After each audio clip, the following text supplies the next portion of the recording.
Hi guys, and welcome to episode 7 of the Ultimate Physique Podcast.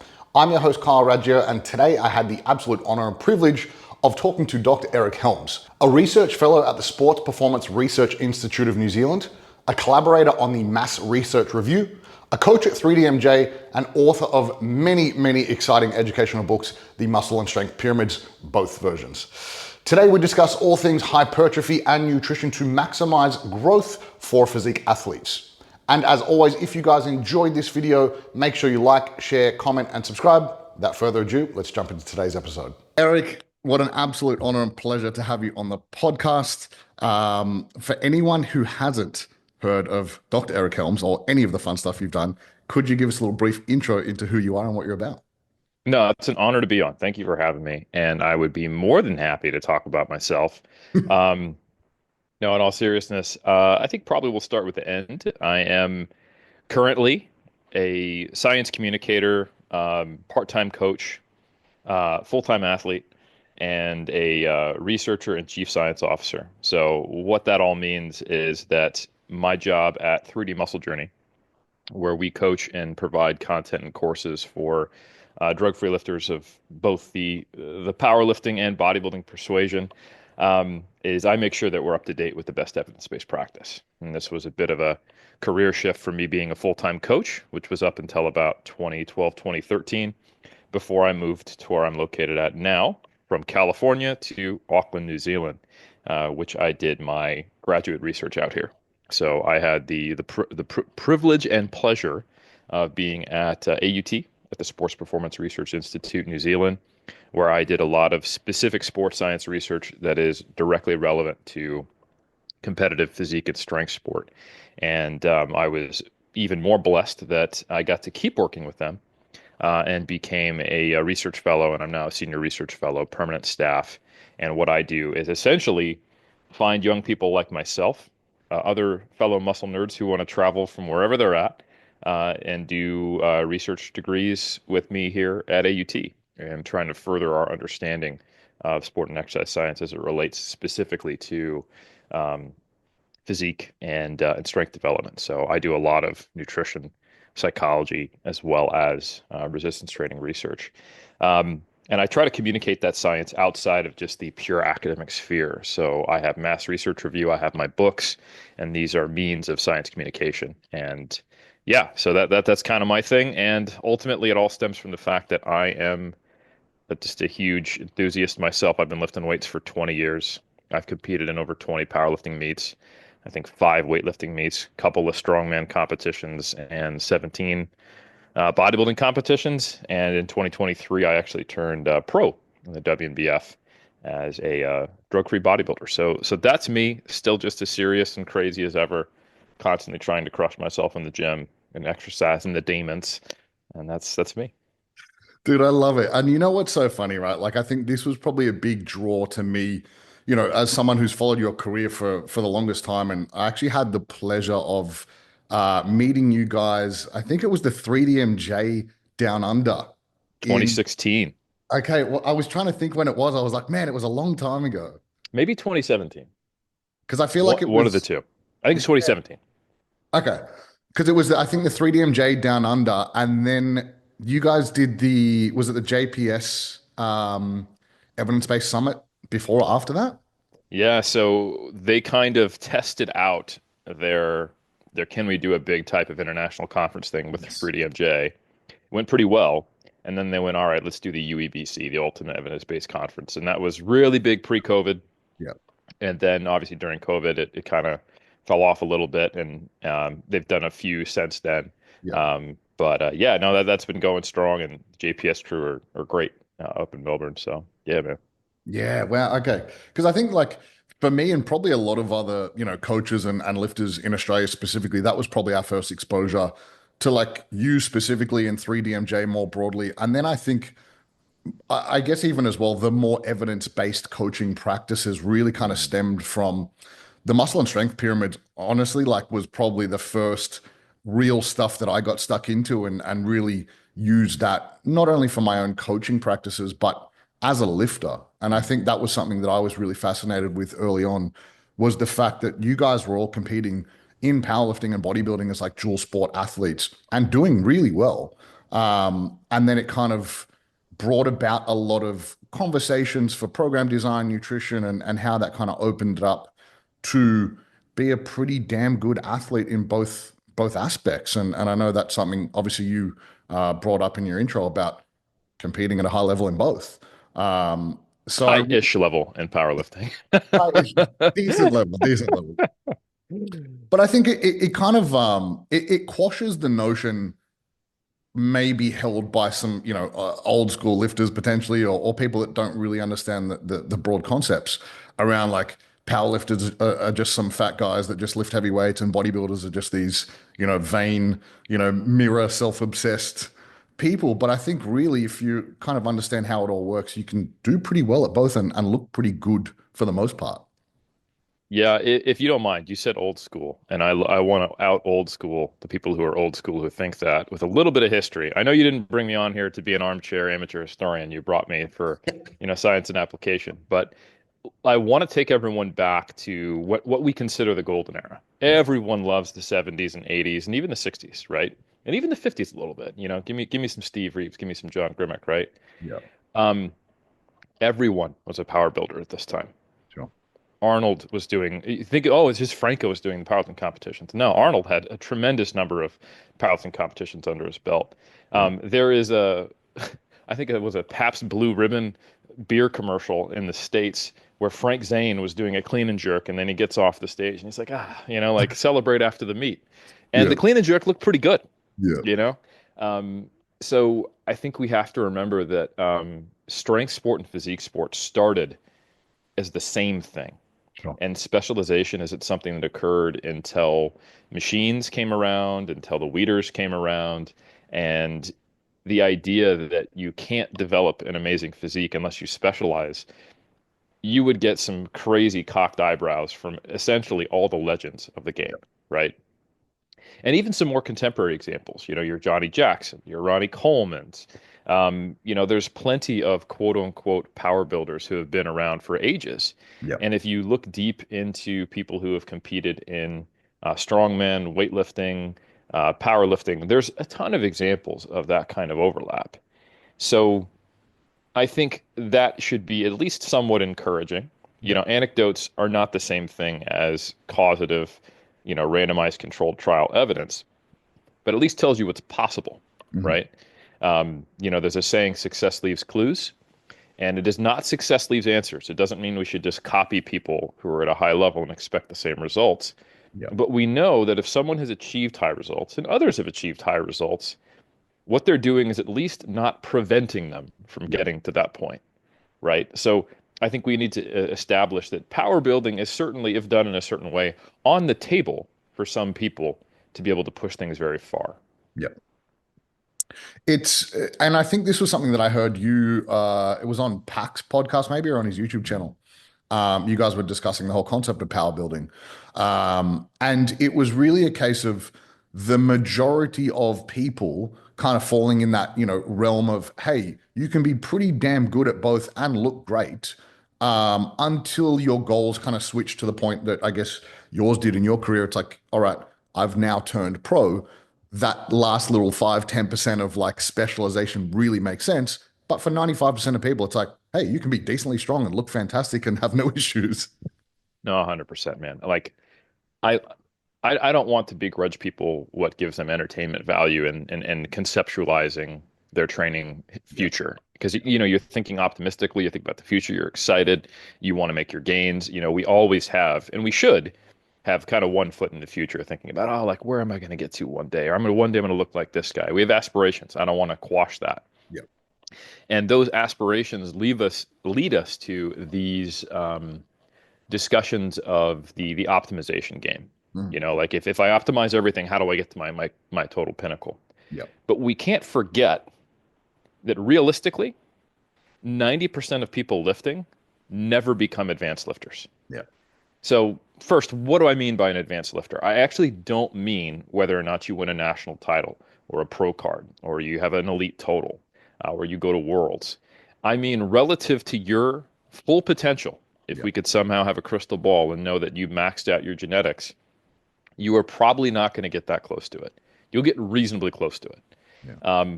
And it is only once you're crawling and scratching and fighting and agonizing and going back to the drawing board over and over to try to figure out how to eke out more gains, and you are have tried so many things, and there are potential logistic barriers to you being able to put in the work, effort, and thought necessary to get to an advanced level before your body starts to break down and die, because that's eventually what happens to us all, unfortunately, where you have to think about these logistic games.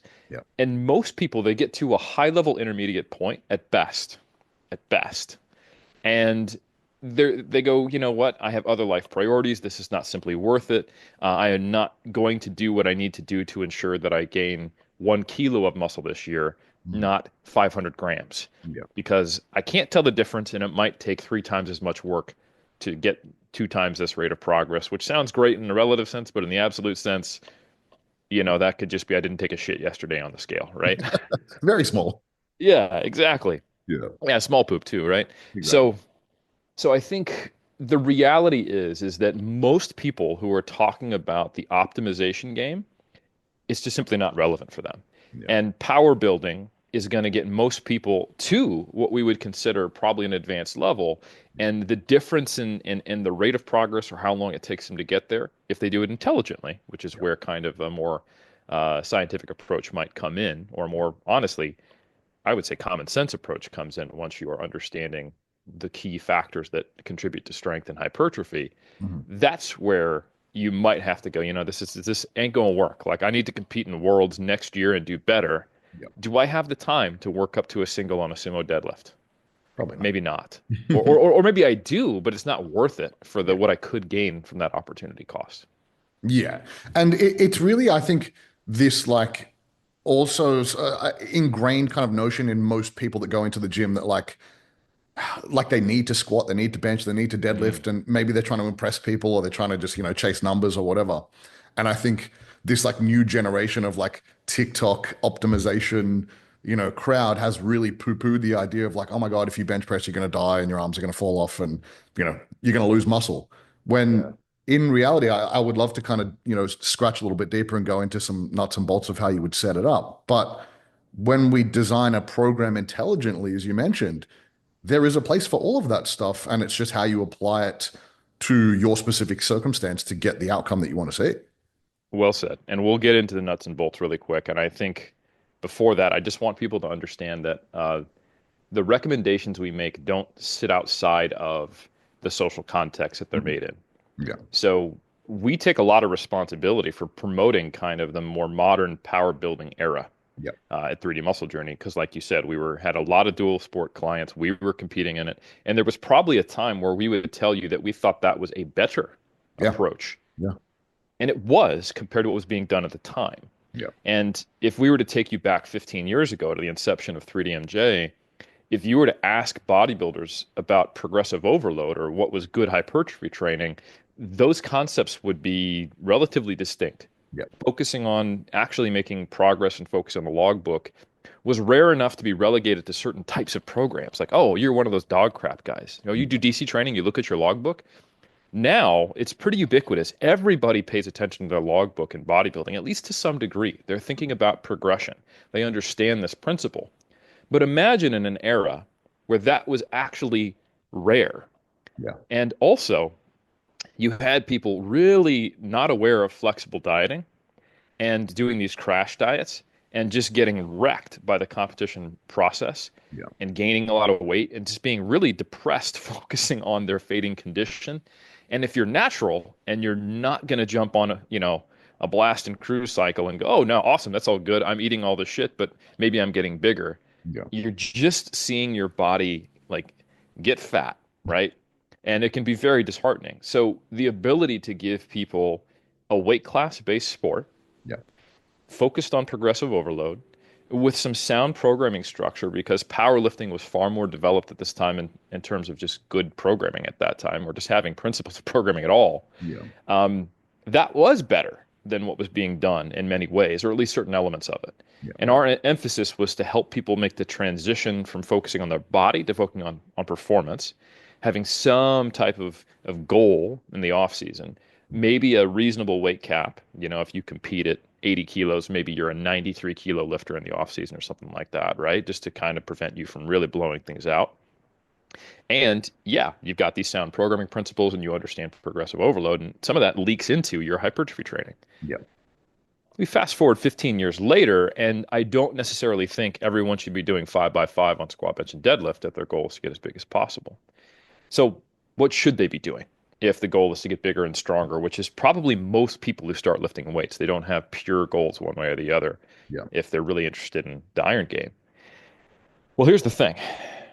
The relationship between training dose and hypertrophy and strength is similar, but actually quite different after you look at the magnitudes of volume that we're talking about rather than just the directionality. Sure. So we've got these recent meta-regressions that have been published by Pelland and colleagues and Robinson and colleagues. This is the data-driven strength crew. They're great. They're both out of Florida Atlantic University.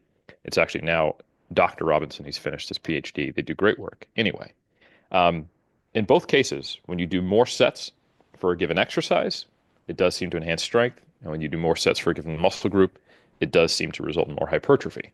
Yep. And in both cases, there's a diminishing returns response where you do more and you get less and less and less on that investment to the point where it doesn't make sense and you're probably going to, hurt yourself or burn out if you tried to do that long term. And these are short-term studies, so we don't know about long-term feasibility.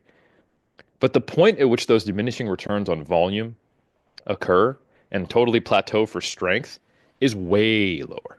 Yeah, because load and specificity drive strength so much more. In fact, once you're doing 5 total sets, if we count indirect and direct work, like let's say a safety bar squat's half a set, but a barbell back squat is 1 set, and you get to 10 total, let's say you get to 5 total sets of those two things combined, more volume is not likely to increase your strength, which is wild when you think about it. That means a relatively low volume of specific work in the short term. Again, these are 8 to 12 week long studies, can enhance your strength.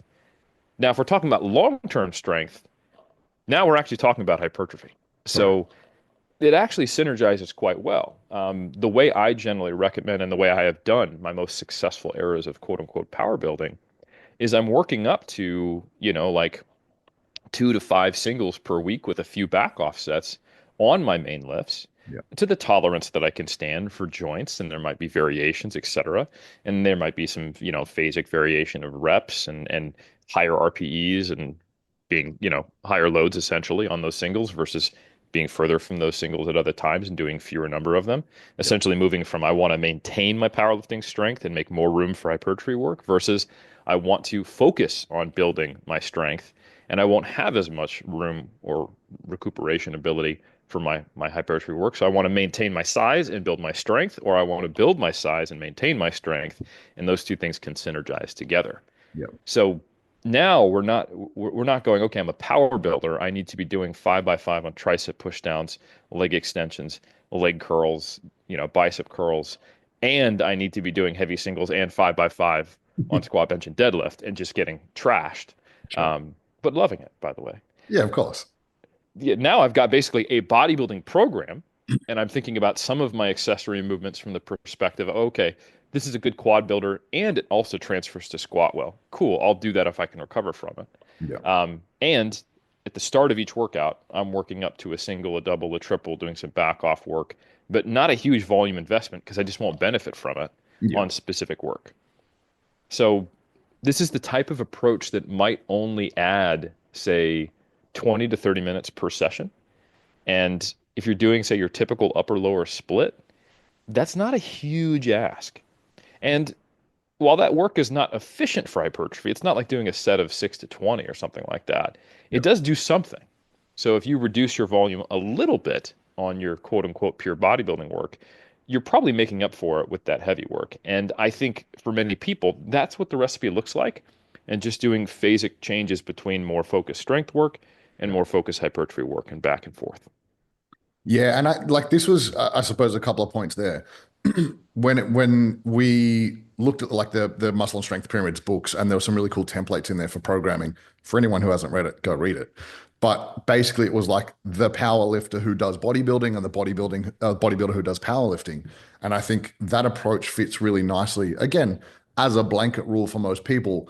Also from a like common sense or a practical application standpoint, because it's very easy to choose exercises no matter where you are in the world, what gym you have, what equipment you have access to. It's like, man, it's a no-brainer. If you've got a barbell, you can squat, you can deadlift, you can do some bench press.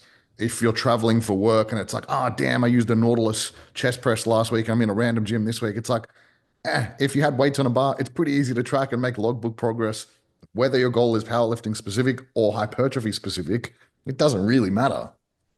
Absolutely. Yeah, there are logistical advantages to training with free weights. You know, like Mm, 20 kilo plates, 20 kilo plate, 20 kilo bars, 20 kilo bar. Most gyms have these things. I think you get lost in optimal land too long, yeah. which, by the way, terrible theme park. Um, and you start to think that things that are nice to have and give you an extra 1% are all of a sudden a necessity, Yeah. you know? We get locked into this black and white thinking at different times in our career, you know, when we're really, really uber focused. So it's kind of a double-edged, you know, sword or two sides to a coin. I remember way back in 2004 or five when I first started lifting Yeah. and I forgot my protein shake. And when I took it to the gym and I got back in the car, reached down to where my protein shake would have been, and there's nothing there. And I literally punched my steering wheel and I was like, fuck, because I felt like I'd wasted my workout. This Yeah. was, you know, 22-year-old Eric Helms in an era where people were saying that protein timing was more important than the total protein dose, right? Yeah. So I think we just have to be aware of when we're doing that and try to think a little more logically and go, all right, prime equipment didn't even exist, you know, 5 years ago.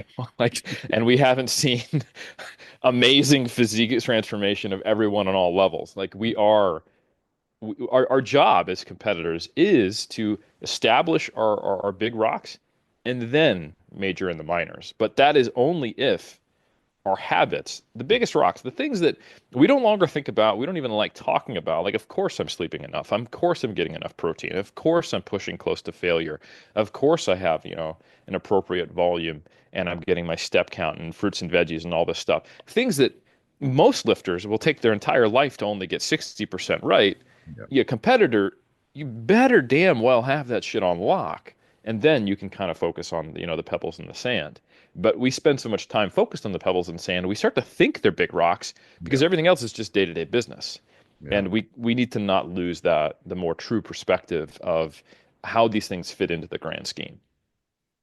And I think it's also a point you raised about like strength being a specific skill, and obviously Mm. powerlifting doing, the big three.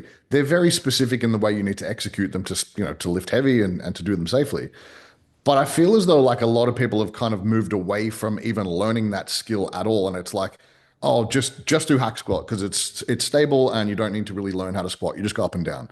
Where like I think in terms of what exercises you use to, distribute stimulus to a target muscle group. It's like you could do a squat, you could do a hack squat, you could do a leg press. They all kind of do the same stuff, but it wouldn't be a bad idea to learn how to squat properly because it has application in so many different places. It might even be a good idea, you know?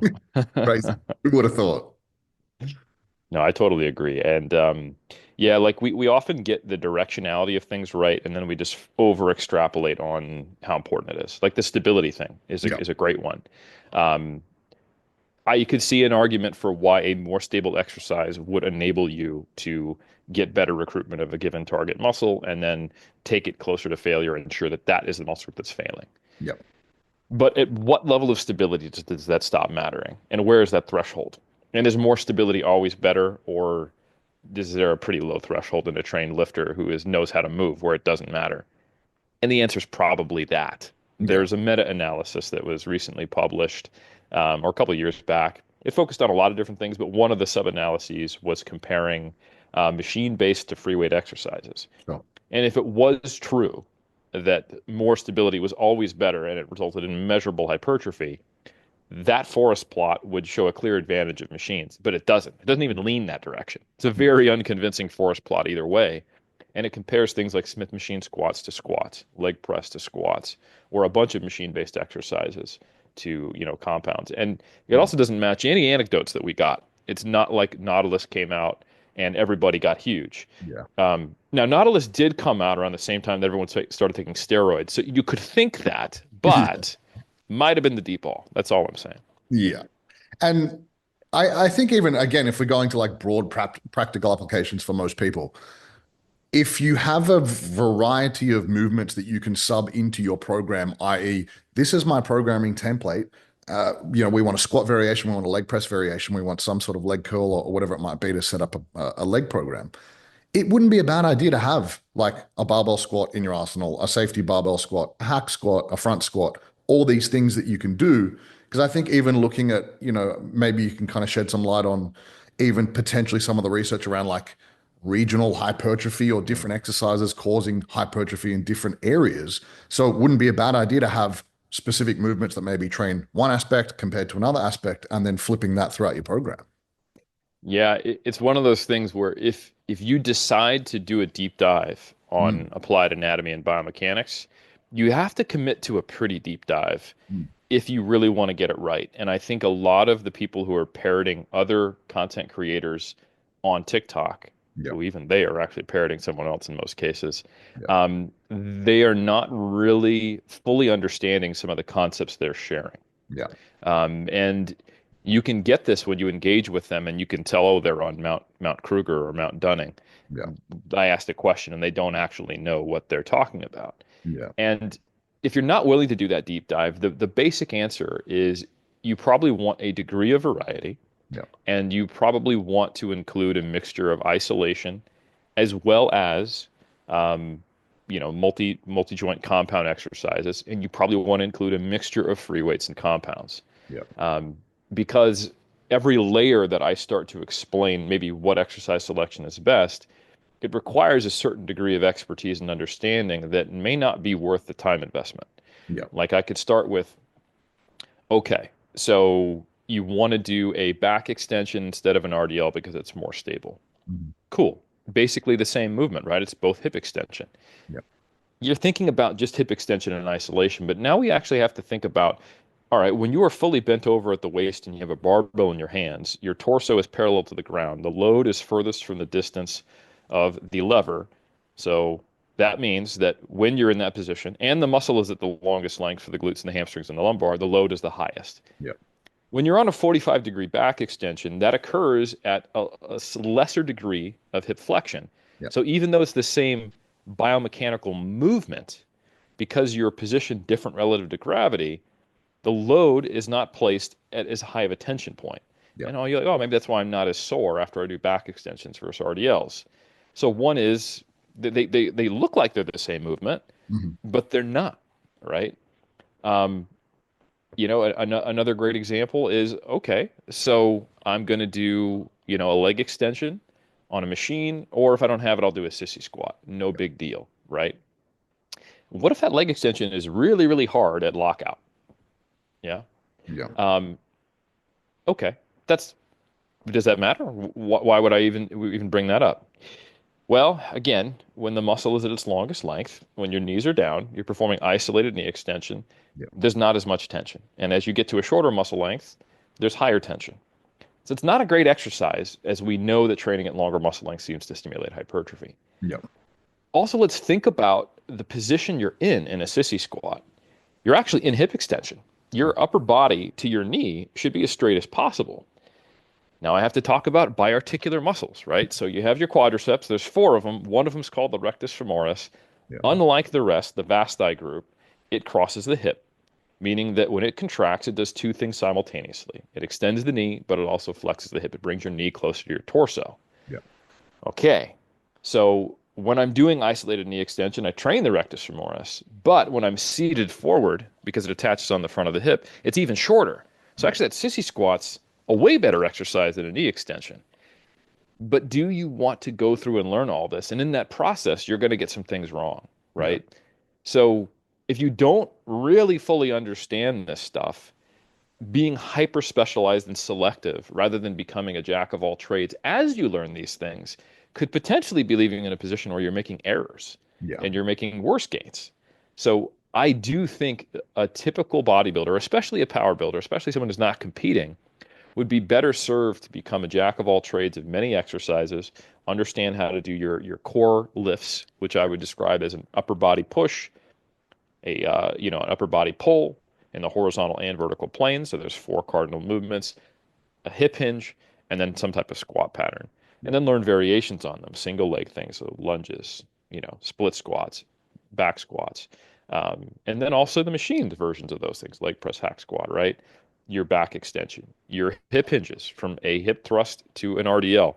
You're going to need to learn at least like 20 or 30 exercises and become reasonably competent in all of them if you want to be a quote unquote good skilled lifter. Mhm. Because you can spend all of this time and focus on biomechanics. And I've met some people who do this deep dive, but they're 20 and they've been lifting for 2 years, right? And I meet them Yeah. and their training is trash, even though they've agonized over it. Because lifting is not a theoretical thing only, it is a kinesthetic motor learning pattern. And you can run into people who are they understand exactly what they should be doing, but they can't move like an athlete. They don't have control over their body. Yep. They don't know what it feels like to actually push a target muscle group to failure. They are thinking about, oh, I want to do an incline curl to stretch my biceps. But when they get close to failure, they start moving around. They don't like it. They can't control their body, and they're actually doing, shoulder flexion. So they're actually shortening their bicep, and while they're trying to keep it in that lengthened position, they don't even realize it, Yeah. right? Or if they do, they don't know how to change it because they just need more time and they need more practice. And believe it or not, just doing one movement repeatedly always is actually a slower way to learn motor patterns early on. If we look at varied practice studies on how do we get better at motor learning, when you do block practice of different types of variations of the same skill, like if you take a bunch of people and they just do free throws and nothing else, or if you have them go all over the court and shoot from different positions, you'll get better at free throws immediately. But when you do a retention task, like, okay, no one's allowed to shoot for a couple weeks when we bring you back in, the folks who shot from a lot of different positions, they retain the skill better than the people who just shot free throws. Uh-huh. It's essentially something called contextual interference, Yeah. right? If you repeat a task, it becomes rote. You're not quite as present. You're kind of greasing that groove, which is great. But if you do variations on it, you kind of have to re-remember the task because you have to take a basic movement pattern and then apply it in a slightly different context. Okay, this is still how I shoot, Yeah. but wait, I have to shoot harder or I have to not shoot as hard because I'm closer or further from the basket, Mhm. right? Or I can't do a bank shot from this angle. Okay, let me think about the arc and the placement.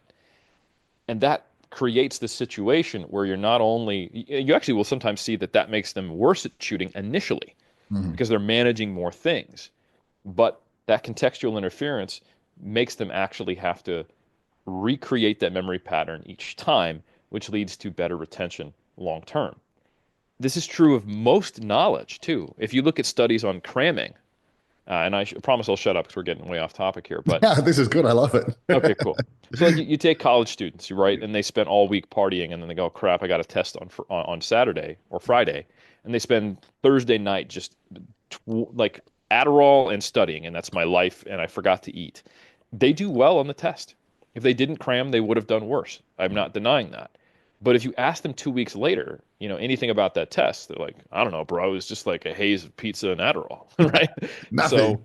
yeah, Yeah. but if you look at someone who was doing studying for their different classes over time and built up to that, they might score similar to the person who crammed, Mm. which seems shitty, like all that time investment, but they're actually going to remember the information. And you Yeah. went to college, hopefully, to learn to be a better thinker and have skills in the workforce, you know, or maybe just to party and take Adderall. I don't know. You Yeah. do your thing.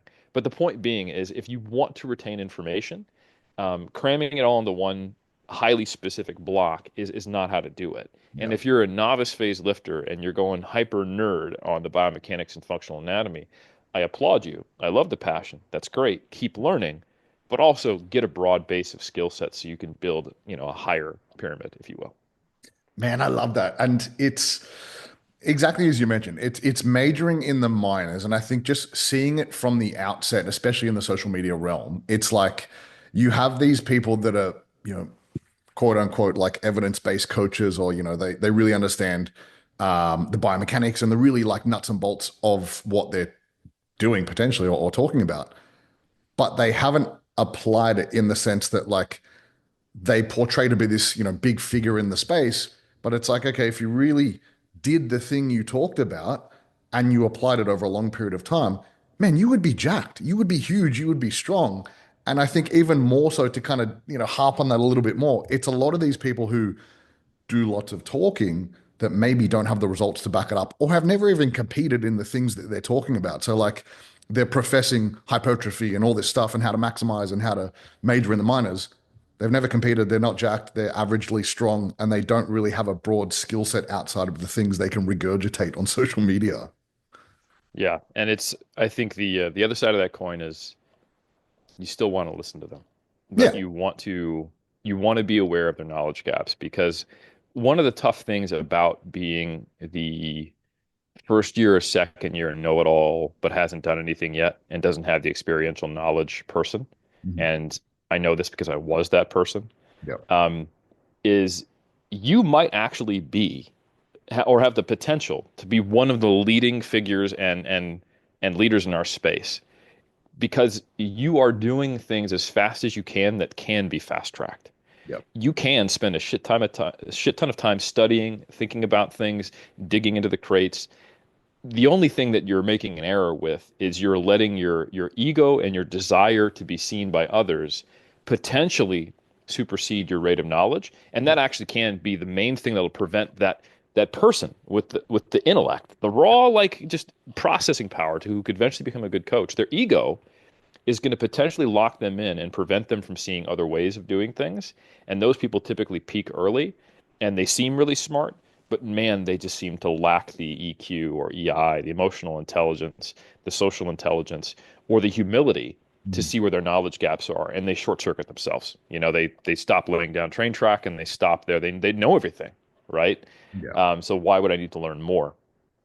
But if with maturity and time and experience, they start to gain those things and they understand that theoretical knowledge is different than wisdom and Mhm. application, they can go on to be someone who is a very, very competent coach as they start to build that pattern recognition, which defines, expertise. Like you can talk to some experts who just don't seem very book smart, but they have a really good coaching record. Yeah. And if you watch their process, they'll get a client report. And within a minute, they know to tell them exactly what to do. If you ask them, well, why did you do that? They go, well, I've seen this, 1,000 times Yeah. before. But yeah, like theoretically, why would you do that? They might have to make some shit up and sound dumb. Yeah. But what they're doing is they've repeated various different attempts at trying to solve a problem, and they've seen what consistently seems to work better. Doesn't mean it's the best. Yeah. It doesn't mean there aren't better options and that they shouldn't keep learning as well. And that understanding theory might open new opportunities to develop even better pattern recognition. But that expertise only comes with repetition, only comes from paying attention, and only comes from having an ego that doesn't get in your own way. And when you couple that with a theoretical knowledge, that's when you become someone who can do things that other coaches just seemingly can't. Yeah. So anyway, all that is to say, um, you don't know what you don't know. Um, at best, you can get an idea that there's things I don't know. I don't know what they are, but at least I know that I don't know everything. and Yeah. and that's what you want to try to emulate, and just have that growth mindset, or you will get stuck because of your ego. Yeah. And it's literally, as you mentioned, it's like doing the reps. And I think you can Mm. have exactly as you mentioned about like success leaving clues. It's like we can look at, hey, what, all of these guys in the golden era of bodybuilding up until now have done. And then how can we kind of look at the current research and start drawing some of these correlations and say, hey, they did that 50 years ago. Kind of makes sense now. It's not something that we should maybe poo-poo. Maybe we can look at it, apply it to our coaching practice or our own training practice and say, hey, what was the outcome and what do I need to change or move around to make it better? But I think that kind of leans perfectly into where I want to go next. In terms of like what practical applications, if we're talking about specifically maximizing muscle growth for physique development, like what things do people need to know specifically based on, I guess, a lot of the current research? And I think a lot of cool stuff has come out, as you sort of alluded to, about longer muscle length training, dose response relationship with volumes. Like what, nuts and bolts do people need to take away in order to maximize their overall muscle growth? Yeah, so big rocks are understanding the impact of training dose. Yep. And training dose is different for strength versus hypertrophy. I mentioned how volume wasn't a major key player, or at least it plateaus really quickly and you don't get anything more out of it for strength. The big thing for strength is load. It's specificity, right? So there's pretty clear data from multiple meta-analyses on thousands of people collectively that, training at 80% of 1 RM or higher seems to create a greater dose response than 60, than 50, than 40, than 30, right? Yeah. And that's because you're training the specific motor qualities and neuromuscular adaptations that you need to be better at that skill of strength, right? But hypertrophy isn't a skill. It's a physiological quality that contributes to strength, actually, right? It is how do I? It's much more like, okay, I'm a gardener or a farmer. How do I create the environment to where I can create this muscle growth? And planting that seed, the training dose for hypertrophy, Yeah. is really about stimulating muscle at the very basic level. And the way that occurs is through mechanotransduction, which is a fancy word that just basically means your muscle sensing a high degree of tension Yeah. more than it is previously adapted to stimulate the chemical processes, or I should say the biochemical processes that lead to hypertrophy. Yeah. And the things in the gym, if we then zoom all the way out from, a sarcomere into I'm going to grab a barbell or a prime machine and and figure out what do I need to do, that essentially means that we need to get close enough to failure so that we're actually seeing contraction velocity slow down, movement velocity slow down. You're grinding through these reps, and I need to do enough of that high tension work to stimulate hypertrophy. And that's where we see that, the diminishing relationship that I talked about with strength and hypertrophy being similar. The dose response it's a long tail for Yeah. hypertrophy. And I think it is really just important to establish the shape of that curve where the first 5 to 10 sets are the highest return on investment you'll get, you know. Um, on average, you doing, like 10 sets per week, if we took everything else as equal, Yeah. and we understand that volume only explains about 25% of the relationship of hypertrophy with all the other things that impact it. But knowing all that and knowing that this is the average response, not you, dear listener, your response, if that creates like a 4% increase in hypertrophy over 2 to 3 months, if we look at this meta-analysis, to then get another 4%, right, for a total of 8%, you need to triple your volume. You got to get to like 30 sets, Yeah. okay? And we're talking direct or indirect? And that's Just indirect, which is a great point. So how do we count sets, which is a fantastic question, don't right? don't let me take you off the track there. That was that No, was good. this is good because it's important because it explains, what does this really look like on a day-to-day basis. Prior meta-analyses counted everything the same. Yeah. And this was just a function of, hey, we need some system. If we do bench press, we're going to count that as a set for triceps and a set for pecs, right? Yeah. Even though we know that the bench press is not the best tricep exercise in the world. Sure. There might be better ones, right? So that would kind of inflate the volumes we thought we needed to do. The authors of this most recent meta-regression, Pellin and colleagues, same guys I gave a shout out to earlier, Yeah. they went, we can actually explore this data to see what the best fit is. That's the best part about doing modeling, is you can see, like, the curve. We've got, 1,000 participants, like 36 studies-ish in this analysis, looking at all the various plots of how many sets they do in a week and how much hypertrophy occurred. Well, how do we describe those sets? And they tried 3 different ways. Direct sets, meaning that bench press would not count for anything for triceps. Yep. Indirect sets, or rather counting everything the way it used to be done, so it counts as a full set, or what they described as a fractional set method, Yep. where, let's count it as half a set. And the fractional method actually fit the data way better. Sure. So if you were to try to get to, say, 30 sets on triceps, your shoulder press, incline, dips, and flat would all count as half sets, and the direct tricep work was counted as a full set. And that better described the fit of the data between sets and hypertrophy than any other counting method. So when you think about the infeasibility of going, all right, I'm doing 10 sets per week, hard sets, I'm training near to failure. You might be training 4 days a week. Let's say an upper lower, you're a committed, but maybe not competitive, bodybuilder, you're recreational, been lifting for 4 or 5 years. And that maybe takes you, let's say, 4 hours of training per week, Yeah. right? Okay. You're now going, cool. I want to double my rate of gains. I read this meta-analysis or I heard this podcast. I just need to get to 30 sets. That only makes sense if you're sitting around and you go, you know what, I would really like, with all this free time and lack of responsibilities I have, to do a part-time job on top of what I'm currently doing of another 8 hours of training on top of my 4. right? Yeah. Yeah. It's a lot. So it is a lot. And maybe that makes sense if you're actually a competitive bodybuilder who is, like has sponsorship deals and is making money and winning prize money, Hmm. which by definition means you're either the best natural bodybuilder in the world and you have a sponsorship from Delta Airlines Yeah. because, or hi, your name is you're an Olympian, right? Yeah. That's the only people who get to have that luxury, right? Yeah. Most of us have day jobs. So the logistical feasibility is going to shut the door on most people straight out the gates. Yeah.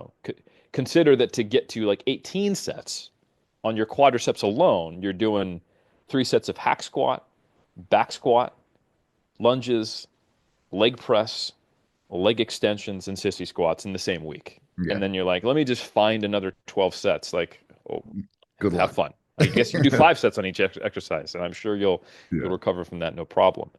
So some people hear that and they're incredulous. Like, Yeah. that's 30 sets. How does someone even do that and recover? And I think we really need to ask the question of what does the data not tell us? Mhm. Some people just throw their hands up and go, science is stupid. I don't understand it. I don't care that it's 36 studies on 1,000 people with rigorous statistical analysis.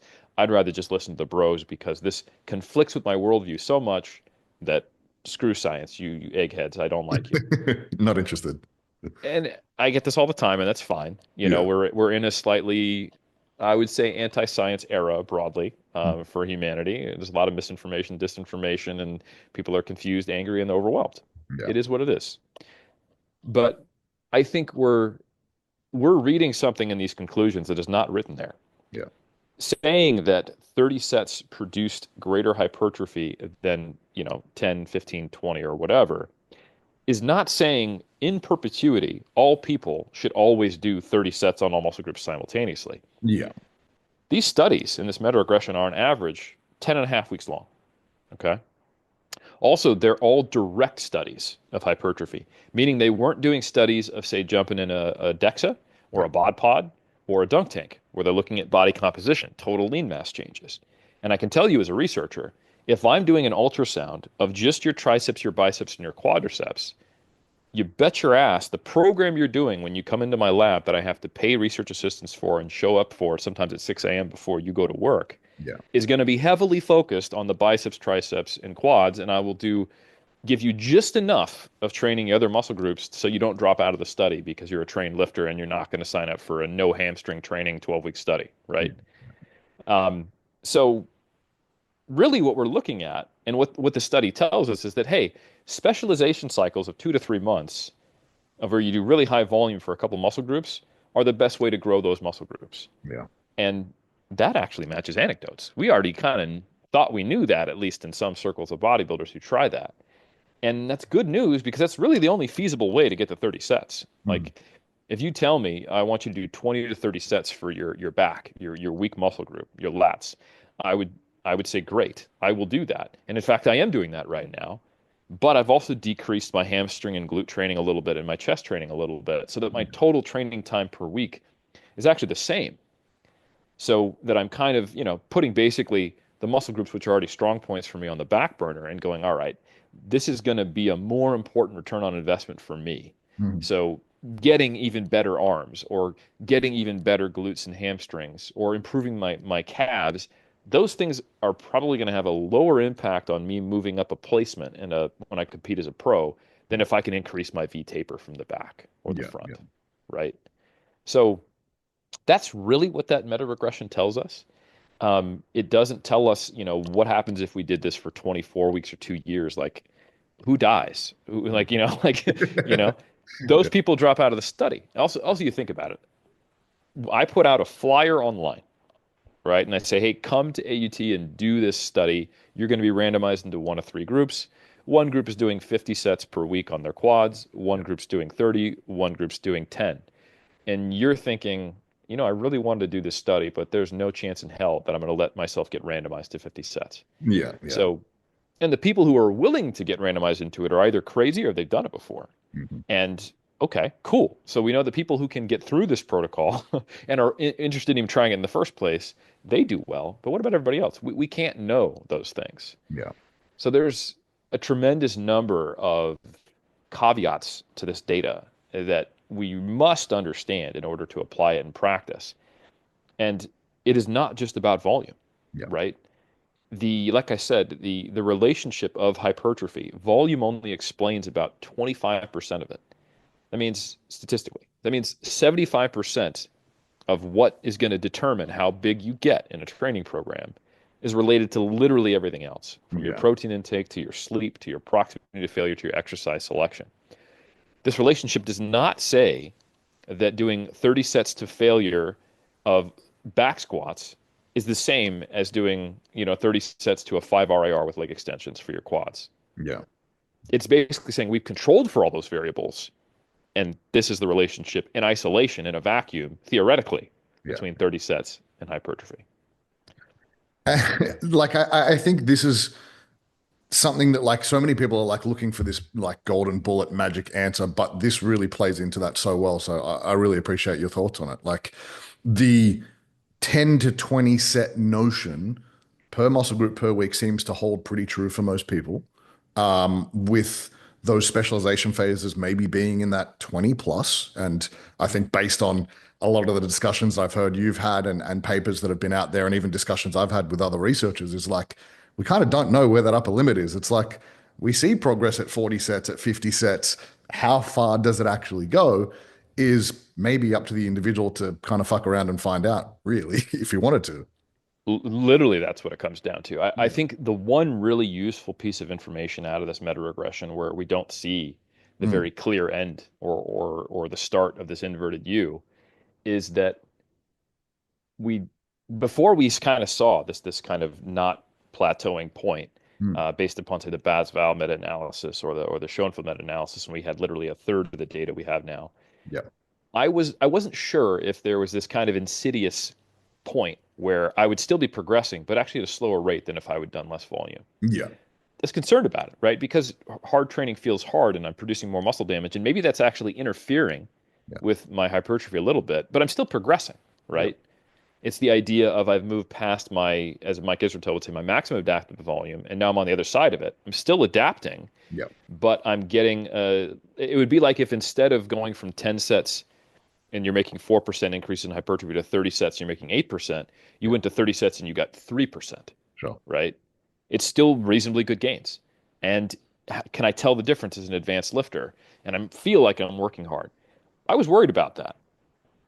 But this meta regression tells me I don't need to be worried about that. Mm, And since this relationship is only 25% explained by volume, the real world reality is that there must be an inverted U. There is a point where trying to do more, like you said, you fuck around and find out, you will notice yeah. that it's causing issues. You can't sleep as well. You have more life stress.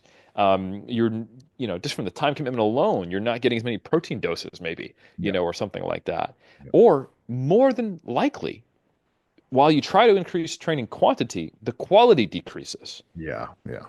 And now you're venturing into an unknown zone. Like, I don't know that going from 15 sets to failure to 30 sets at a 2 to 3 RIR Yeah. is actually better. Yeah. We don't, that's a complex interaction of variables that we have some idea of, but generally, since it's only explaining 25% of the relationship, my opinion is that if there's any sacrifice in training quality to achieve a higher training quantity, it's simply not worth it. Yeah. So if you go from 10 sets to 20 sets and you find you just can't sustain the same proximity to failure, or your movement quality degrades, you're not controlling your eccentrics as well, or you start to choose easier exercises just to get all that volume in, Yeah. not worth it. No. So the way that Pelland and Robinson describe this is that you want to do more volume until it starts working against you. Yeah. And you will not be surprised. You won't be like, "Oh, I didn't know it was working against me." You will feel it, Yeah. right? You will be unable to do the same exercises because of lingering lumbar fatigue. Your sleep will be disrupted. You're just going to be stressed out and annoyed. Your motivation to train will be lower. There's many signs of functional overreaching Yeah. that occur before you actually get to the point of like full-blown overtraining. And in fact, you're very unlikely to get, I mean, really unlikely to get the full-blown overtraining syndrome as purely as a lifter, Yeah. because strength is one of the very last things that our body is going to actually see suppressed compared to, say, VO2 max or endurance. That I mean, if you think about it from a survival standpoint, we need to be powerful and explosive immediately to get away from an immediate threat, Yeah. right? So you will see people get hurt, injured, get sick, or get burnout, or lose motivation before they actually see a consistent and regular drop in performance, which is why I don't like the idea of, listen, just keep doing more volume until you see your strength go down. Because Yeah. by the time you get to that point, you have done something insane to yourself, and It's you game and over. you ignored all the other signs, right? Yeah. Like, I hate my life, I can't sleep, I have tendonitis, and anywhere where I have a tendon, and I have to change my exercise selection and use BFR every other day because I have three niggling injuries. Yeah. But it's all good because that one day on Thursday I was still able to bicep curl it just as much as I did last week. Like, no, no, no. Please don't do this much volume. This is a bad idea. All right. So to wrap this all up, because I think this is like, these are so like valuable for people to take away. And I really want to give people like practical recommendations to be like, Mm. hey, this is how we kind of do it, best practice. When we're looking at the majority of training, 10 to 20 sets seems to be the sweet spot for most people. We have the upper limit of 20 plus. Who knows how high that goes for like specialization phases. When we're specializing and we're pushing maybe a couple of muscle groups in that 20 plus, this is maybe a two-part kind Mm. of summary. What is the minimum dose that we could put other muscle groups on the back burner, i.e., I want to grow my, biceps and triceps. How little volume can I do for everything else and still maintain muscle? And then on the flip side of that, with the escalation in total training volume in that 20 plus, what validity is there to adding advanced hypertrophy techniques, i.e., supersets, drop sets, rest pauses, which potentially increase training volume, but maybe make our time in the gym a little bit more sort of efficient? Yeah. So two-part questions. Good one. I think you don't necessarily need to take your volume down to the minimum effective dose on your other muscle groups, but I would look to maintain the same total training time. Okay. And here's the logical reason for that. If you are someone who needs to do or would benefit from a specialization cycle, Yep. this means that you should be advanced. Yep. And if you're someone who's just like, this is for fun, I want to do it, this is not for you. Just Yep. get everything bigger at the same time. You're still growing well, right? Like I said, it's only 10% of people ever even become advanced. Yep. But if you are one of us, then you are probably already doing as much training as you can either fit into your schedule, that keeps you motivated, that keeps you training with intent, that preserves training quality, or that you can recover from your personal experimentation. Yep. So you're not trying to increase total training volume when you do a specialization cycle. So that means let's say you're doing 10 to 20 sets on all muscle groups. That's your quote unquote balanced typical training. Yep. And let's say you go to 20 to 30 on two muscle groups. That means how many sets will I need to increase to get there? And that's the number of sets I need to decrease from other stuff. Yeah. Cool. So that probably means like a 1/3 to half reduction on other stuff. So you're going to go from doing 10 to 20 on everything to 5 to 15 on non-specialized groups and 20 to 30 on 1 to 2 specialized muscle groups.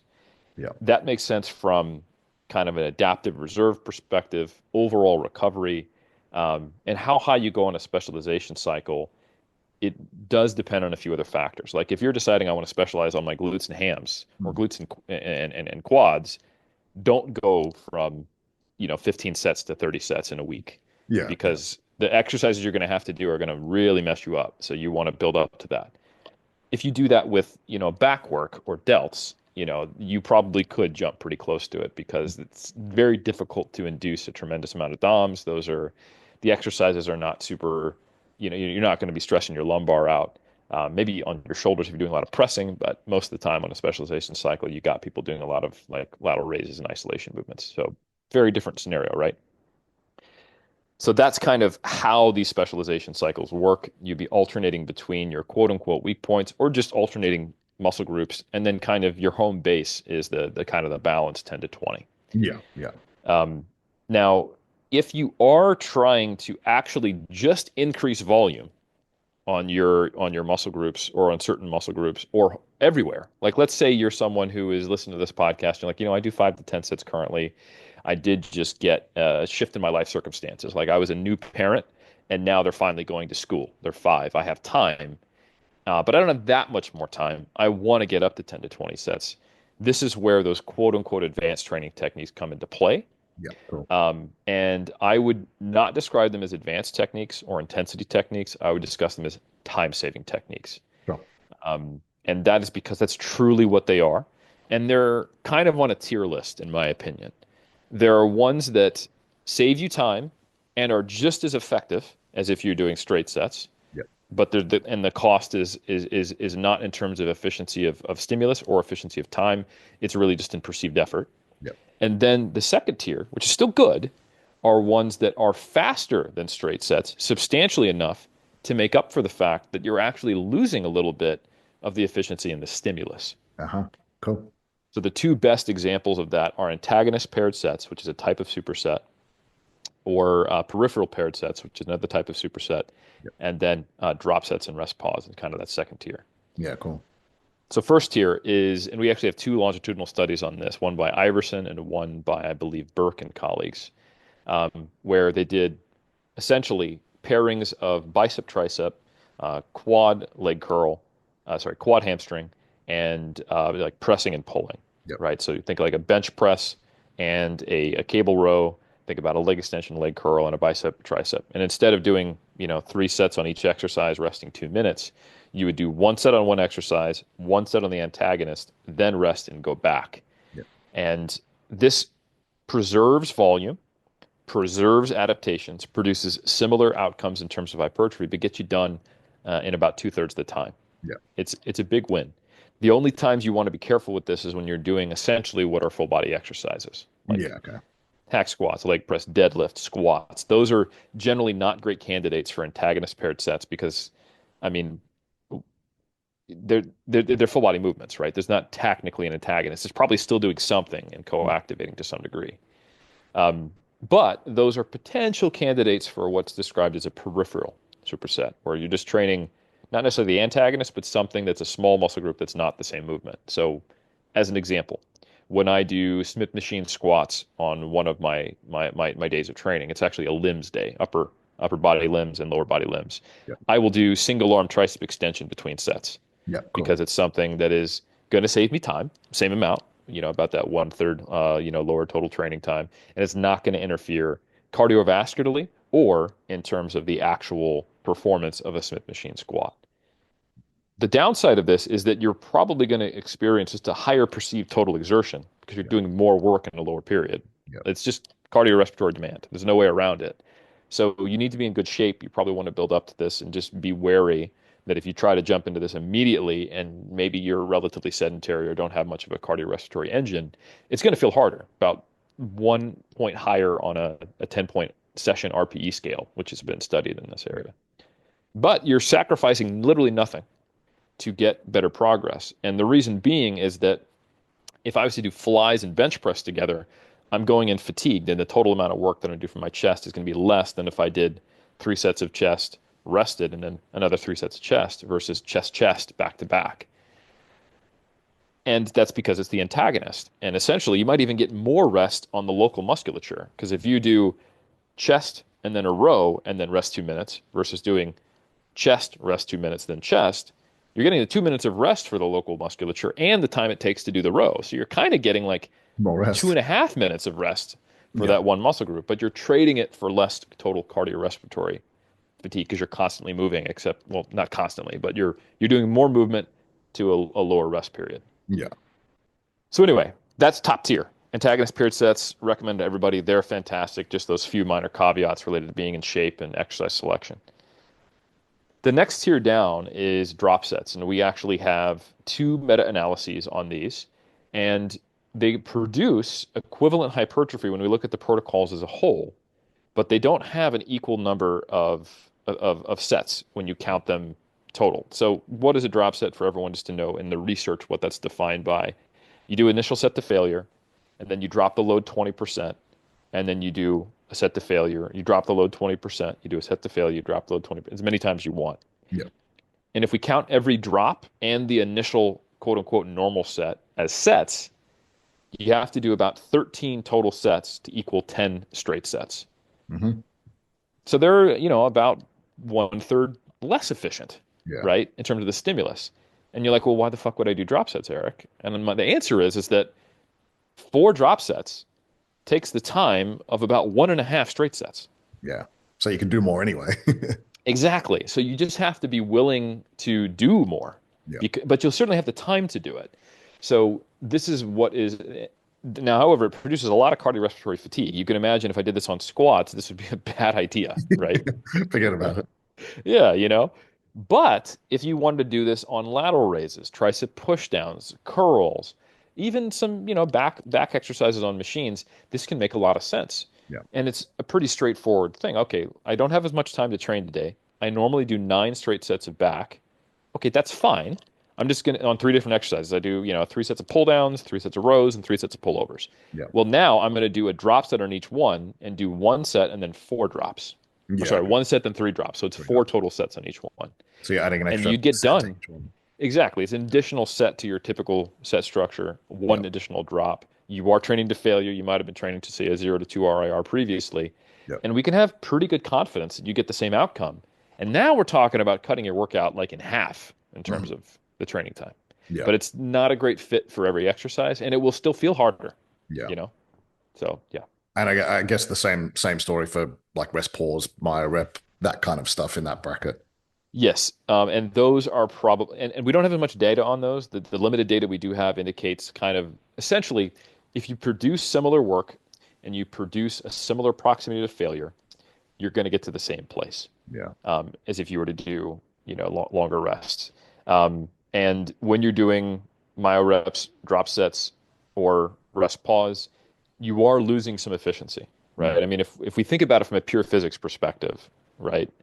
If I can get 10 reps at 100 kilos and I rest and then I get 9, then I get 8, the impulse, the force that I'm producing over time Yeah. is more than if I did the same thing, but I dropped from 100 kilos to 80 to 75 to 60, Yeah. and I was getting similar number of reps Yeah. Yeah. because I'm clearly outputting less force, or I would be able to move these lighter loads more times. Yeah. Yeah. So the total tension is lower, Yeah. but you're making up for it by doing an additional drop to Yeah. get to a similar total like impulse, basically, if you want to talk about it from a physics perspective. Yeah, cool. And I think to summarize that, it's like there's nothing magic about them. They are efficiency techniques that need some minor tweaking to kind of achieve a similar result in terms of hypertrophy. Exactly. And you just have to be willing to have it feel a little harder, Hmm. and you're good to go. And then it is a small time saving without any loss of stimulus for antagonist paired sets and peripheral supersets. Yeah. Just, RPE is a little higher, like for the global session. Yeah. Or my training is a little bit less effective, but I can get it done so much faster that I just tack on additional work and make up for it.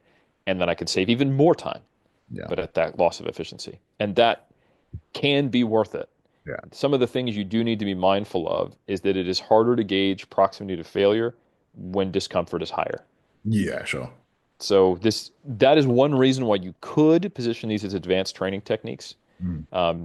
If you're a relatively early stage lifter, and when you do things like, oh, I'm at a 2 RIR, and then you go to failure and you get 4 reps, Yeah.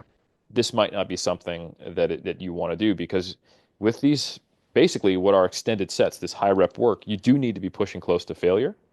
When I do drop sets, I actually hit momentary failure on each drop. Like I try to move my arm and I don't, or I get the grindiest, 0 RIR I possibly can. And if I just don't, I can't even mentally attempt the next one, that's fine. Yeah. But the fact that I'm saying I can't even mentally attempt the next one means that if I was a less experienced person or didn't have as high of a pain tolerance or wasn't as just generally psychotic as I am, I might be thinking I'm near failure when I'm actually further from it. So I think it's important to be aware that until you get the skill of lifting and you are used to holding the muscle to the fire, on straight sets, this is probably not something that you're quite ready for. Yeah, and that like it's sort of most people, well, I won't say most people, but a lot of like, beginner intermediates really suck at gauging RIR, Yeah. as well as potentially moving into our next point is nutrition. They suck at like eyeballing calories or even recalling calories.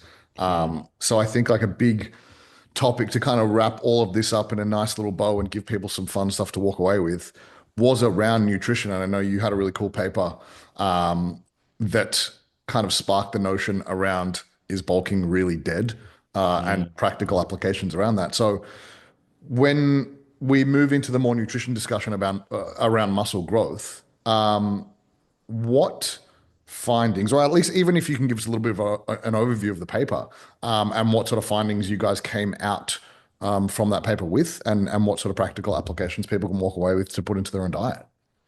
I really like to juxtapose our paper with a paper by Rosnick that was done in 2002 because I think it really illustrates the learning point and the key variables that are going to dictate your size of your surplus. Yeah. So over 20 years ago, Rosnick and colleagues took young university males, put them on a bodybuilding program, and then either had them eat their habitual diet or gave them a 2,000 calorie weight gainer to consume every day. Yeah. And the weight gainer was either entirely carbs, just maltodextrin, or a mixture of whey and maltodextrin. And the stimulus of being an untrained lifter following a training program is so powerful, it didn't matter which one they were on. Yeah. Both of those groups gained about 3 kilos of total body weight over 8 weeks. Oh, and by the way, 3 kilos of lean mass, meaning on average, it was entirely lean mass they gained, roughly a pound a week of lean mass. Crazy gains. And the habitual group, they only gained 1.5 kilos. So they gained about half of the lean mass of the other group. And they actually lost 0.5 kilo of fat mass on average. Non-significant differences, but that was the average change. Yeah. And if you think about it, because there's 6 more times energy in a kilogram of fat mass than there was in lean mass, they were actually in a deficit, and they still put on 1.5 kilograms of muscle tissue. And the reason I bring that up is it tells you just how powerful newbie gains are. Yeah. A strong, robust training stimulus. If you can grow quickly, it makes sense to feed those gains, right? If I told the average well-trained, 5 years in, natural lifter, just eat 2,000 calories on top of your habitual diet, they would be a hot mess in a few weeks with some gains maybe that they would see if they dieted for another 2 months to get rid of all of the mess they created, right? Yeah. But you take untrained males and they're just like, like look at me, I'm 7 pounds heavier and it's all muscular and I look leaner now. It's awesome. So their body fat percentage would actually be going down, even if they didn't lose any body fat because their proportional lean mass went up. Yeah. Great story, and it supports, the seafood diet. I see food, I eat it. It says, hey, let's do bulking. Unfortunately, we did a study during and before and a little bit after COVID. If you ever want to be a successful researcher, I would advise not trying to do controlled trials during COVID. It makes life very hard. We took well-trained people. Some of them were competitive physique athletes and even powerlifters. Not all of them. Some of them were just what I would describe as an early stage intermediate, but some are advanced. Yeah. And we had them for 8 weeks as well. We put them on a hypertrophy training program, and we measured 8-site skin fold thicknesses with an ISEC anthropometrist, so highly reliable skin fold measurements. We didn't derive a body composition. We're just looking at the raw skin fold change, so really reliable, highly accurate. And we also looked at muscle thickness changes in the biceps, triceps, and quadriceps, and 1RM changes in bench and squat. And then we took all the participants who were either assigned to a maintenance intake, a small surplus, or a moderate surplus. And because there's variation in how that plays out in the real world after group assignment, we did a regression to look at rate of weight gain or total amount of weight gain and how was that related to those other variables. And far and away, the strongest relationship we saw was that the more weight you gained, the more skin folds increased. There was no relationship, unfortunately, between weight gain and 1RM squat, 1RM bench, tricep muscle thickness, or quadricep muscle thickness. Very bad news. Yeah. And the general big takeaway here is, I guess you shouldn't do a bulk, an aggressive bulk, if you're a well-trained lifter. It's very different than Rosnick. Yeah. But the more nuanced finding was actually there was a slight hint that the bicep muscle thickness did increase more in people who gained more weight. So what's going on? Well, when you look at the training protocol that we did, they were doing more total volume at a closer proximity to failure for their biceps than the other muscle groups. So they came in and they did squat and bench to submaximal RPEs on a strength-based kind of progression.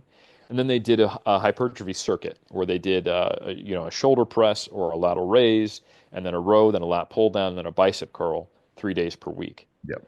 So if you look at the fractional sets, if we were to kind of go back to Pellin's meta-analysis, they were doing essentially 9 direct sets, and then they were doing 4.5 indirect sets. So they were getting, what we would count as 13, 14 total sets, and they were all to a zero RIR to failure. Yeah.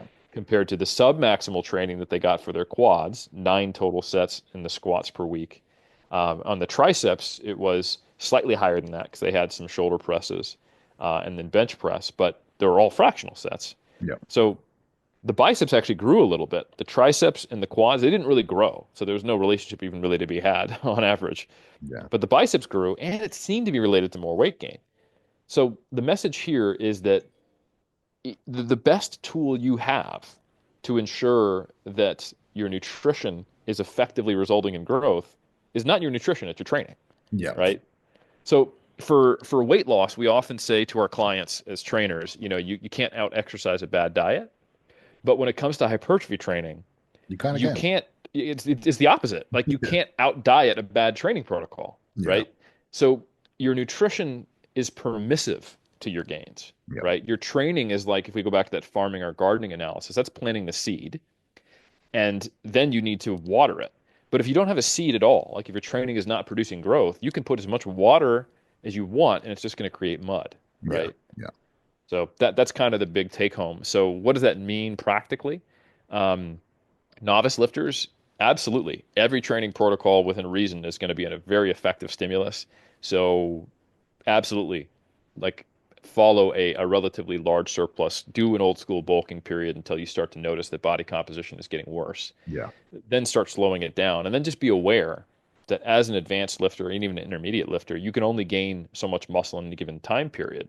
So that means you only benefit from a small surplus, or it's just going to add to body fat. So we're talking about 100, 200 calorie surplus at later stages. And even then, you have to be aware that you're still going to be gaining body fat. It's kind of the cost of doing business. Yeah. Okay, cool. So it's really just the case of like you have the ability to build more muscle, therefore you have more ability to utilize more calories. And as you get more advanced, you build less muscle over time, so you don't need as many calories to kind of to fuel that fire, so to speak. It's literally that simple. Yeah. And like in terms of, I guess, just to kind of give people some numbers, in terms of actual surpluses potentially, if we're looking at like percentage surplus above maintenance, what are we talking ballpark figure for novice, intermediate to advanced? Yeah, here's another interesting side finding of our study is we intended to have our two surplus groups at a 5% surplus Yeah. and a 15% surplus. But when we looked at these two groups, their actual calories weren't significantly different from one another. Yeah. Okay. So what that tells me is that a 5% surplus, while a competitive bodybuilder might be able to do that quite easily, people in the real world, that's uh, a degree of precision that is smaller than their typical variation and Yeah. error, Yeah. right? So generally what I would recommend is probably something more like a 10% surplus for Yeah. people who are intermediate or advanced, and then probably something closer to a 15 or 20% surplus for novices. Yeah. And then a really big important thing is you want to monitor this, Mhm. um, because you really need to make sure that your training is in place. You really need to make sure that you have key performance indicators that are not just the scale, Mhm. right? Um, am I making improvements in the gym? Am I noticing that I'm filling out shirts the way I want a little bit better over time? Yeah. Um, and the time frame that you're looking at that is going to be very dependent upon your situation, right? A natural lifter needs to kind of be thinking about this like, okay, last time a year or two ago that I was at 90 kilos, Yeah. how did this shirt fit, or did I have a six pack? Yeah. If you're an enhanced competitor and you are going also while you're doing this into a like a cycle of more aggressive anabolic drugs, then it's kind of like being a novice again, right? So or if you're regaining muscle that you used to have, like if you came off of a layoff, all those things are going to be influencing these metrics. So I think just be very aware that you should, at the very least, if you're advanced, you're not regaining muscle, and you're drug free, you want to be seeing that your performance in the gym is improving at Yeah. the same time as your scale weight is slowly going up and you're in this 10% surplus. And you're also accepting that even doing everything right, you're still going to be putting on some body fat because you can only gain muscle so quickly. You know, I think like one sobering reality is that yes, we can try to do more volume, we can try to optimize everything, and we can offset that slowed rate of progress we make as advanced lifters. But if we look at data on powerlifters and we assume there's some relationship between strength and hypertrophy, there's a great analysis by, I believe, Littella and colleagues. Powerlifters in their first year of competing, and these are powerlifters, not just novice lifters. That means they've already been lifting for 3 to 4 years. They made their newbie gains. Yeah. They can increase their total by about 10%. So that means, hey, I totaled 500 kilos in my first meet. By the end of year one of competing, I'm at 550. Rosy-eyed glasses. Hey, awesome. Next year I'll be at 600. Next year I'll be at 650. Next year I'm totaling 700 kilos, and I'm on the platform at Worlds. Right? I'm on the podium. This is amazing. Unfortunately, that's not how it plays out on average. To get another 10% takes till year 10. So it's like Yeah. 1/9 of the rate of progress. So in the years from year 2 to 10, you made the same amount of progress you made from year 1 to the end of year 1. Yeah. So that's a rate of progress that's really hard to offset. Like I said, if you triple your volume from 10 sets to 30 sets, you're only doubling your rate of progress. That's Yeah. not going to make up for 1/10 of the rate of progress, right? So Pretty crappy return on investment. exactly. Like, so yeah, and you will see advanced lifters doing more, and they believe they need to do more. But the reality is that they don't need to do more. They just only accept the rate of progress they can make by doing more, because any slower would be indetectable, right? Mm. Um, so I think that's just there's an interplay there. The rate of progress you can make slowing down as an advanced lifter, and the diminishing returns from increasing the dose.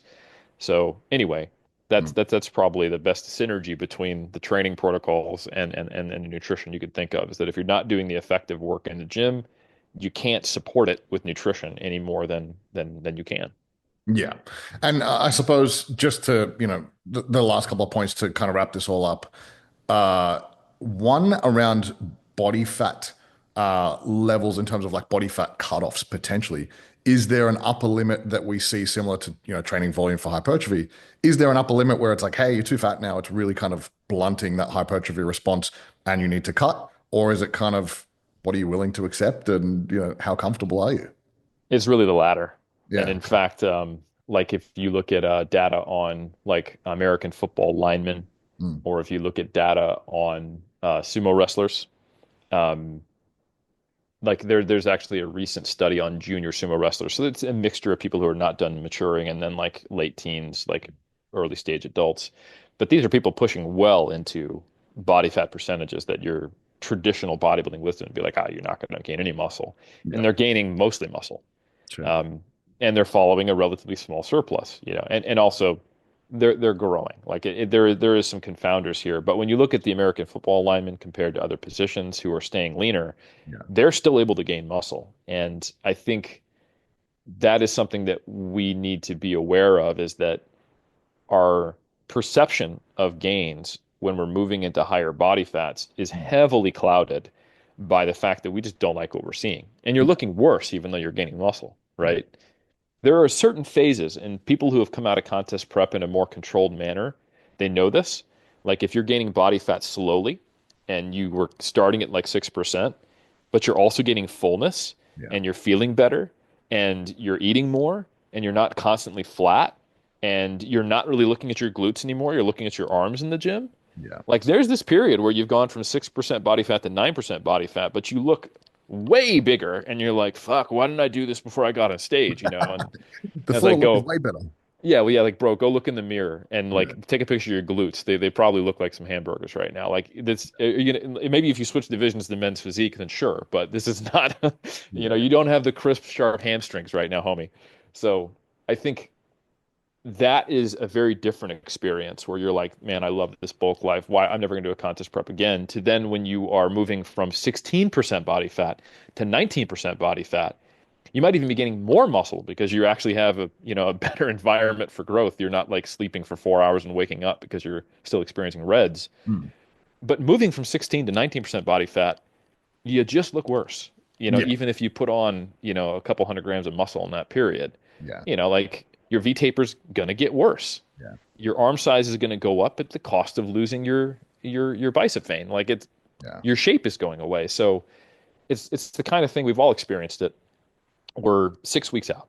Not we've all experienced it. Anyone who competes has experienced this. You're 6 weeks out. Someone comes up to you, you're wearing a stringer in the gym. It's like, bro, like how much weight have you put on? And you're like, I've lost 15 kilos, mate. And Yeah. they're like, Wow, what? you look jacked. And it breaks their brain, right? Yeah. Um, and someone else later that day, you put your hoodie on, you leave the gym, and someone comes up to you with a concerned look in their face, and they go, "Are you okay?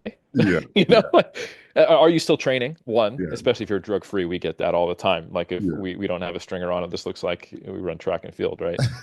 But but yeah, like but more so, like when you get to that point where you're losing fat in your face to the point where you start to look younger, younger, younger, then you just start to look like Yeah. older and Disheveled. perhaps dying, you know? Yeah. Yeah, like you can get I've gotten in the same day, are you recovering from cancer and then how much weight have you put on when I've lost weight, right? You know, like in the middle, Yeah. like at the end stage of the contest prep. And I think that really clouds our perspective. But more importantly, if you are someone who has to lose all of your body fat, it doesn't make sense to get really, really high because you're going to lose any gains you got from getting Yeah. super, super high in body fat. But Yeah. there's no physiological reason there's health reasons, don't get me wrong, but the actual process of anabolism and growing muscle doesn't seem to be blunted by any of the effects of getting relatively high in body fat. Yeah, and again, this kind of ties it all up perfectly. So I really thank you for like kind of putting it in, in the structure that you had. I think a lot of the science and the literature out there kind of comes back to like what is practically applicable to people for their specific environment. So if we're talking about physique athletes, sure, you can gain the same amount of muscle mass at 30% body fat than you can at 12, but does it make sense for you to get to 30% if you've just got to lose that to get down to 5% again? No, because it means you're going to have to contest prep for the next 2 years, and who the hell wants to do that? Perfectly well said. Love it. So I think that wraps it up, man. This has been like, an absolute gold mine of information for people to take away and get jacked, really. So I thank you for all of the effort you've put in. I guess to wrap it all up, where can people find out some more info about you, cool stuff you're working on, and just interact with you on social media?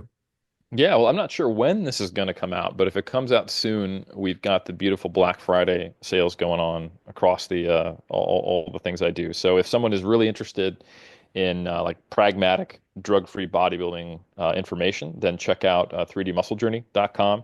That's our one-stop shop for that, and we've got all the courses in the vault, which is Yep. our like lifters education, if you will, that are all on sale, and that's a great place. And I contribute to the majority of those courses. And then if you really are like, oh, I like that science nerd bullshit he's throwing down, and you want more of that, we're also doing a Black Friday sale at Mass where I do, a monthly research review with Eric Trexler, Mike Serdos, and Lauren Colenso Semple. So that's also going on right now. So you just head to massresearchreview.com.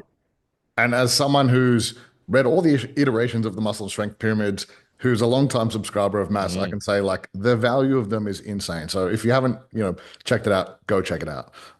But Eric, honestly, like absolute pleasure. And I hope that we are able to do this again sometime soon. I would be honored to, and thank you again for having me. I appreciate it.